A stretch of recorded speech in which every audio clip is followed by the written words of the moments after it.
కురుక్షేత్ర యుద్ధం మొదలవక ముందు శ్రీకృష్ణుడు కర్ణుడిని కలిశాడు. ఇంతకీ ఏం మాట్లాడారంటే శ్రీకృష్ణుడు ఇలా అంటారు, కర్ణ, ఈ క్షణమే వీళ్ళందరినీ వదిలేసి నాతో వచ్చాయి. నిన్ను ఈ భూమండలానికి రాజుని చేస్తా. మీ తమ్ముళ్ళందరూ నీ కాళ్ళ దగ్గర సేవలు చేసుకుని ఉంటారు. నువ్వు ధర్మం బాగా తెలిసిన వాడివి కర్ణ.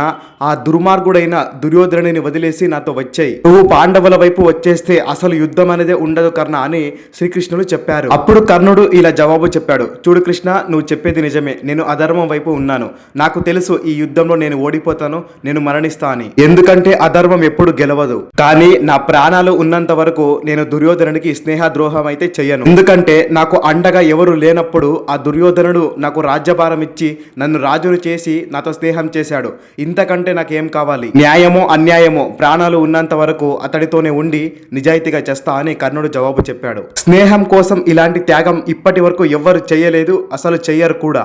Okay, thanks for watching friends. దయచేసి మన ఛానల్ని సబ్స్క్రైబ్ చేసుకోండి. Thanks for your support.